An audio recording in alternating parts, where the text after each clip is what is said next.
Hey everyone, this is Kevin Romines with Geneva Financial, branch 1700.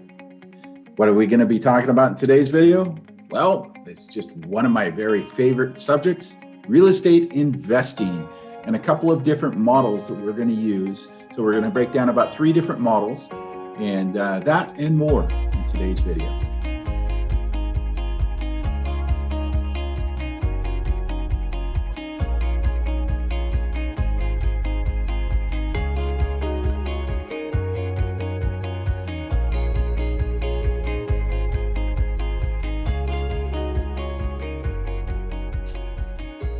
Okay, first up, we're going to talk about the buy and hold model. What is the buy and hold model? Is it appropriate to use in today's market? Are you going to have some challenges with that?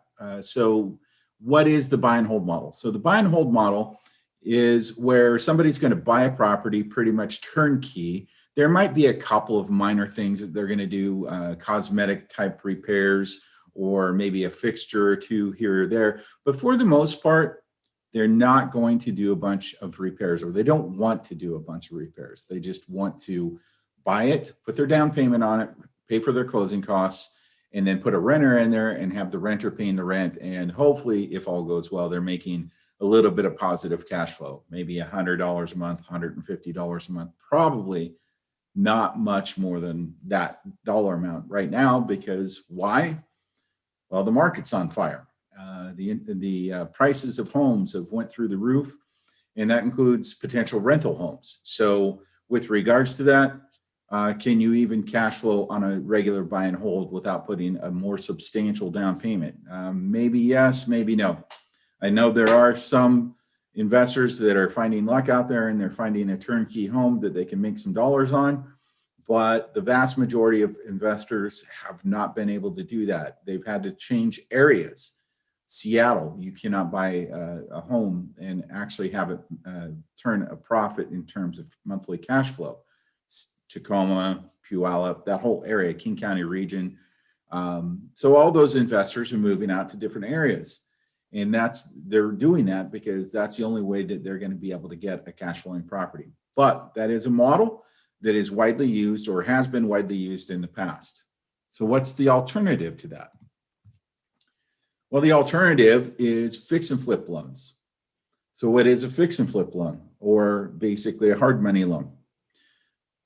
So a fix and flip loan is where somebody's going to buy a property at a discount because the property needs to be rehabbed.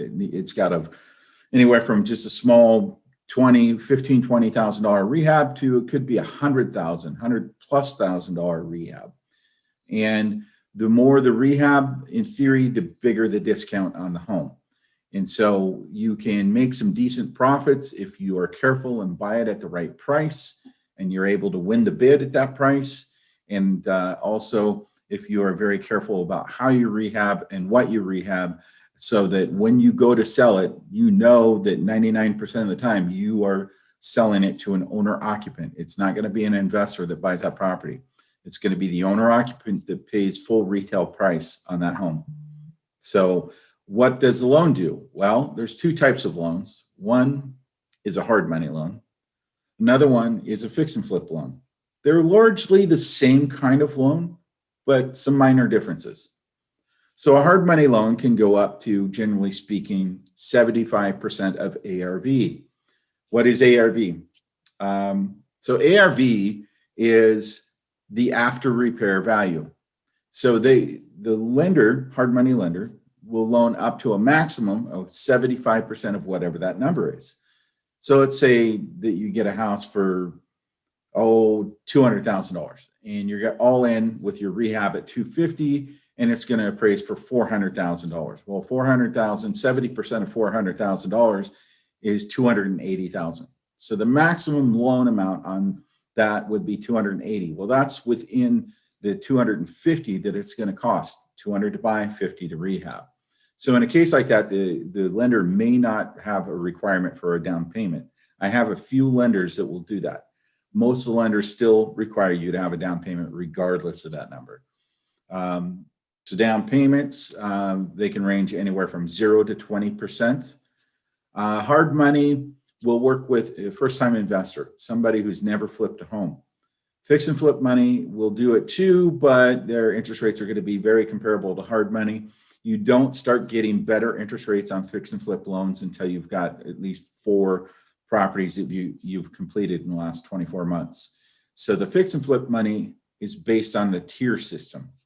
The tier system says, hey, at 4, you can get slightly better interest rates. Once you get up to 6, maybe better rates, and maybe 10 is your top tier, and you get the best rates at that. By best rates, I mean 7 to 8% interest only for up to 12 months, whereas hard money is going to be 10, 11, 12% interest only for up to 6 to 12 months.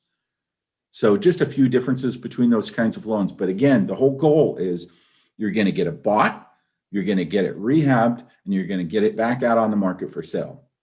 And the lenders in both cases, after your down payment, will fund the rest of the cost of the purchase, and they'll fund 100% of the rehab. You do get into some differences. Some lenders will pre-fund the rehab draws. Other lenders say, okay, you got to use your own money. And then once you get to a certain draw point, then you request a draw, and basically you get reimbursed through that. So that's some of the expertise that I know, and that's how I can get you to the correct loan, the correct investor. The next model is the BRRRR model. BRRRR is B with 4 R's behind it. So it's buy, rehab, rent, refinance, and repeat. Again, that is buy, rehab, rent, refinance, and repeat. So you're buying the house at enough of a discount because you're having to rehab the house. And when you get done, you've got a pristine house, maybe in brand new shape when it's all said and done. You're definitely going to have somebody attracted to it as a rental, and you're going to command a nice high rental lease amount per month because it's been fully rehabbed and somebody really wants to live there. And there's not a lot of rentals on the market, at least at this time. So it's going to cash flow for you very well. I would expect a BRRRR to cash flow between $400 and $600 a month, whereas somebody just buying a buy and hold, where they're not really doing any work, they may get maybe $100, $150 a month at most. So you're going to get a larger cash flow off of this model. And at that point too, when you go to sell the property down the road at some point, 5 years, 10 years, whatever. So in Washington State averages 7% appreciation rate per year. So what that means is between 7 and 10 years, the value of the house is going to double. So if you were all in today at $250 and it appraised at say $400, 10 years from now, that property is going to be worth $800,000. You were all in at $250 and you did have a down payment. So maybe you're down to $200,000 owing. 10 years later, maybe you're less than $100,000 owing, maybe $75,000 owing, and you got a property that's worth $800,000. At that point, the cash that's going to come to you could be upwards of $725,000. That's how long-term wealth is built. It's built in holding the property, but it's also enhanced by rehabbing the property and picking up the property for a discount up front because of the fact that it needs a rehab. So very important stuff. I love that. So you should ask yourself some questions. If you're not sure which model, which pathway you should take, one of the questions you should ask is, do you prefer to get a monthly cash flow and also get tax benefits, but then you also get landlord duties? Are you okay with those landlord duties in exchange for the cash flow, in exchange for the tax benefits that you're going to get from the rental? Not only that, but the long-term wealth that you're going to get out of the rental. Or are you more interested in just a quick profit? Quick profit would lead you more towards flipping a home. The unfortunate thing is, as a flipper, that is one of the highest tax burdens in the nation, because the way it works is you get your profit and you've got to pay ordinary income tax on that. So the ordinary income tax, like let's say I'm in a 25% tax bracket, I'm going to pay 25% of my profits to Uncle Sam. On top of 25%, I'm going to pay another 15.2% for self-employment tax. I'm the employer and the employee, so I got to pay both halves of that. So effectively, if I'm in a 25% tax bracket, Uncle Sam made 40% of the profits on my flip. Now, what the heck did Uncle Sam do to earn that 40%? That's a whole nother conversation for another time. Trust me, don't get me going on that road. Next, are you willing and able to do the work for the rehab? Do you have the experience to do the rehab yourself? I don't know. If you do, great. Do you feel up to it? Do you feel like that you want to take it on? Are you working a full-time job? Can you afford to take it on in terms of time frame? If not, you got to hire it out. What's your experience hiring contractors? Have you managed contractors? You kind of need to show up at the job site at least 3 days a week, maybe 4.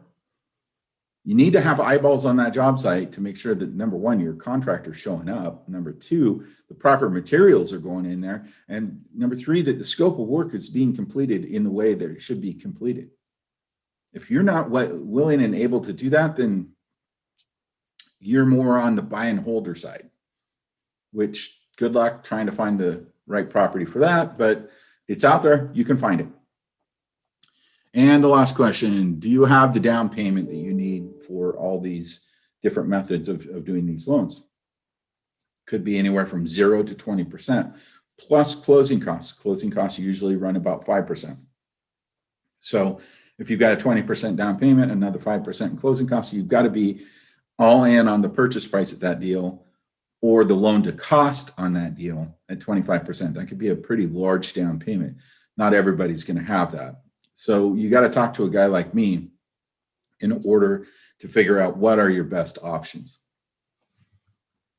Speaking of me, you want to start by building your team. One of the team members that you need is a loan officer who has knowledge, skill, and can give you the proper advice on the best way to take down that property, the best way to go about rehab. What is your end result? Do you want to burr it? Do you want to flip it?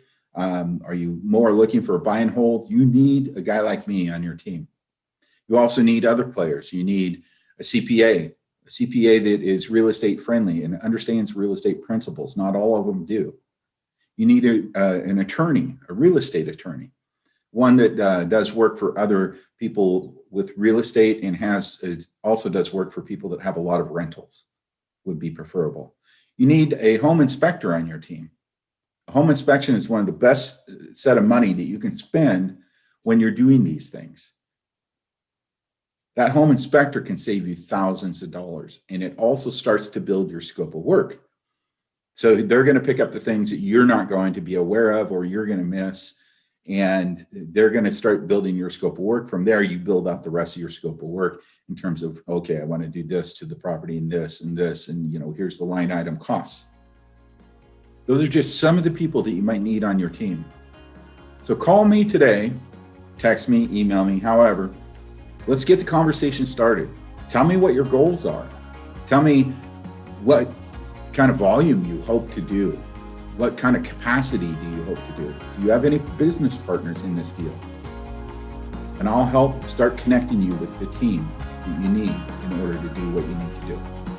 I hope you found this interesting and learned a lot today. If so, please hit that like button, smash that subscribe button, and check out all my videos on YouTube. Talk to you soon. Until next time.